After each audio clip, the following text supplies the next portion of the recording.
देखो भगवान की लीला ऐसी भी होती है कि भगवान देख रहे हैं कि जितना भी जहाँ का गोकुल का जो गोरस है, जो दूध दही है, माखन है, घी है, वो सबका सब मथुरा चला जाता है। अरे गैया का जो गोरस है उसके अधिकारी तो वे जन हैं जो गैया की सेवा करते हैं। जो गाय की सेवा ही नहीं कर रहे हैं उन पर उसका कैसा अधिकार। ये कोई विक्रय की वस्तु नहीं है कि आपने मोल दिया और खरीद लिया। आज बंधु श्री ठाकुर जी इसी लीला को पूर्ण करने के लिए क्या करते हैं, माखन चोरी करते हैं।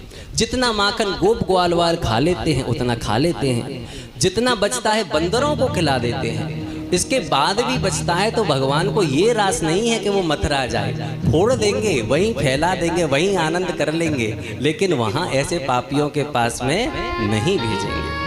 गोरस के अधिकारी पापी जन नहीं है, जिनकी गाय में श्रद्धा नहीं है वो गोरस के अधिकारी कैसे हो सकते हैं। बात भी सही है।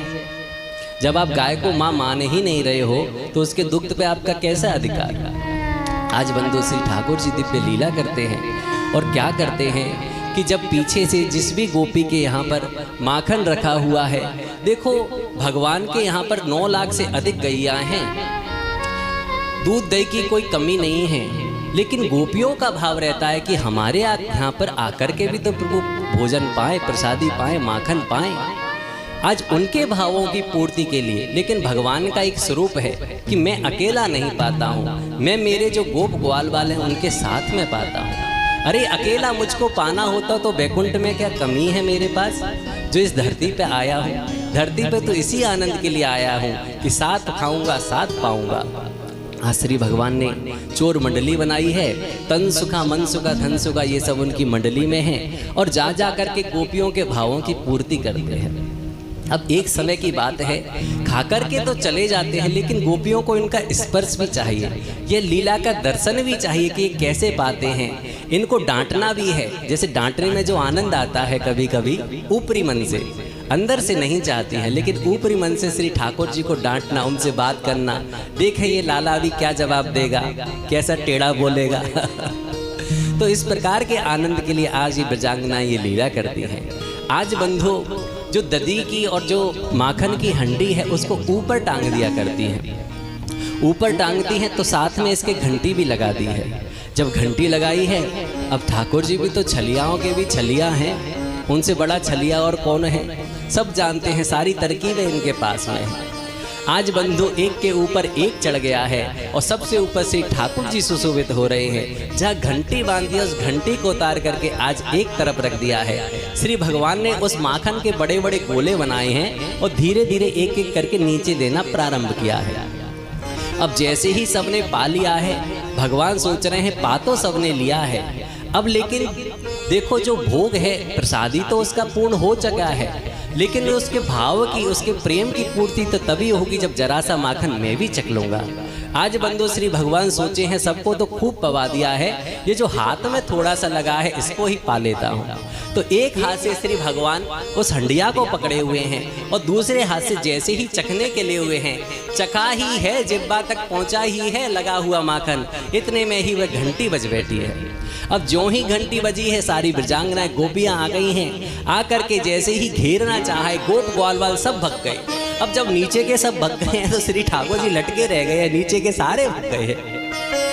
गोपियां तो पकड़ना ही इनको चाह रही थी, देखी अरे लाला कहाँ गया, लाला कहाँ गया, लाला कहाँ गया, कहीं झुंड में तो ना भाग गया।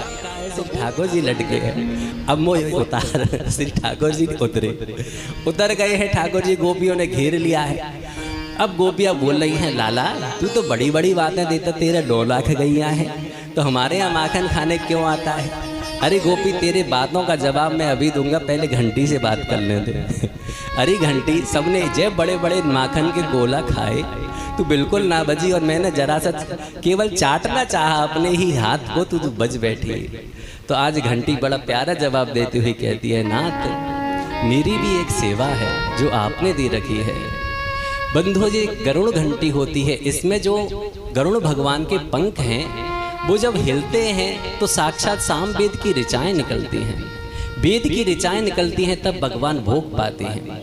तो हर कोई तो वेद ध्वनि कर नहीं सकता है, तो भगवान ने ये व्यवस्था कर दी जब भी गरुड़ घंटी बजती है श्री भगवान भोग पा लिया करते हैं। तो आज ठाकुर जी भोग पा रही हैं तो कह रही है घंटी मैं अपनी सेवा से कैसे पीछे रह सकती हूँ ना, इसीलिए घंटी बज गई। अब चलो ठाकुर जी को सांत्वना तो मिल गई, लेकिन अब सब गोपियों ने ठाकुर जी को पकड़ लिया है और कह रही हैं अब जा नंद के लाला को जाने नहीं देंगी। एक गोपी बोली है कि आज तो इसको यशोदा के पास लेकर के जाऊंगा।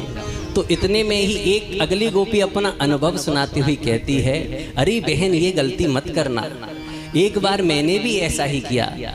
बड़ा सा मेरा घूंघट रहे, घूंघट में इसका हाथ पकड़ के जो मैं ले जाने लगी तो ये एकाएक मुझसे बोला है, अरे गोपी देख मेरे कैसे कोमल कोमल मलूक से हाथ हैं, तू कितनी तरह से कैसे पकड़ रही है, मानो मैं तेरा बछड़ा हूँ। अरे मैं बछड़ा ना हूँ, मैं नंद को छोड़ा हूँ। आज बंधु कह रहे हैं कि ये वाला हाथ पकड़ ले काकी, ये वाला छोड़ दे। मैंने भोली वाली मैं भी उसकी बात मान ली और जैसे ही मैंने हाथ छोड़ा है इसने मेरे ही लाला का हाथ मुझे पकड़ा दिया।